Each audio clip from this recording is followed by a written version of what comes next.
Now that you've backed out, just drive in your new direction. We'll practice a 3-point turn up ahead. 3-point turns are used to reverse driving direction when 2-point turns or U-turns aren't options. To complete a 3-point turn, first signal to the right to indicate that you intend to pull over, then signal to the left. Use your mirrors and glance over your left shoulder to check for traffic. Then drive forward, turning the wheels so that your car ends up perpendicular to the street. Stop before you hit the curb. Once stopped, put your car in reverse and look out the right and left windows to check for traffic. Begin backing up by turning the steering wheel to your right with your left hand. The goal is to end up a 45-degree angle to the curb, braking before you hit the curb. Put the car in drive and check for traffic before driving in the new direction. U-turns should only be performed when they are legal and there is adequate space to do so without interrupting traffic. Never make a U-turn across double yellow lines. To complete a U-turn, signal left and check for oncoming traffic. Accelerate lightly while turning the direction you want to go. Once the turn is made, enter your new lane and accelerate as necessary. Okay, now that you practice making some turns, let's work on the different types of parking. The safest kind is probably curb parking. Let's try it right up here. Remember, you want to keep your wheels parallel to the curb and park within 18 inches of the curb. The closer, the better.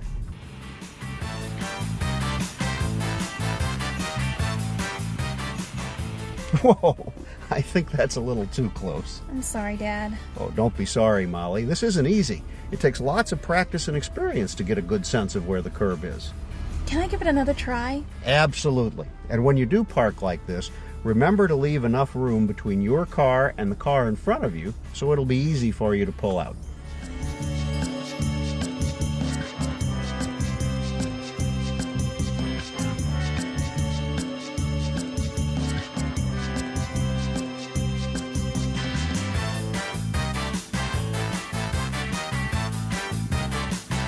How does it look, Dad?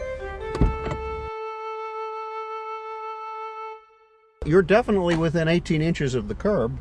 Although you could be closer, you did much better this time. We'll practice this more later. Now let's head for a parking lot so we can practice angle and perpendicular parking. Parking lots can be stressful for all drivers, especially new drivers. Annoying fender benders happen all the time in parking lots because drivers just don't pay enough attention. So be cautious and defensive when driving through a parking lot. Molly is attempting angle parking.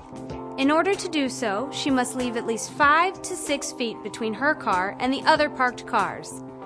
Once she finds a space, she must signal and drive forward until she sees the center of the parking space. Once she comes to a stop, she should straighten her wheels to make sure she begins backing out straight when she exits the space. Now let's watch as Molly attempts to park in a perpendicular parking space.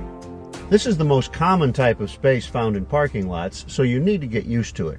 As you approach the space, keep at least 8 feet between your car and the cars in the row you're going to park in. After you signal, position the car so that the front bumper is just beyond the tail lights of the car immediately before the space. Now turn the wheel sharply and slowly enter the space. Always pull ahead far enough so that your rear bumper isn't sticking out of the space and into the parking lot traffic. You want to be as centered as possible within the space, and remember to straighten your wheels. Good job. Mark's setting up orange cones, which can only mean one thing: parallel parking. Parallel parking is the most difficult type of parking to master. It often involves parking between 2 cars on a busy street and can be extremely stressful to any driver, especially new drivers. It takes time and patience to master parallel parking, so you should practice this in an empty parking lot between 2 large cones or other parking aids. Molly's probably going to have a lot of trouble with parallel parking at first, and so may you.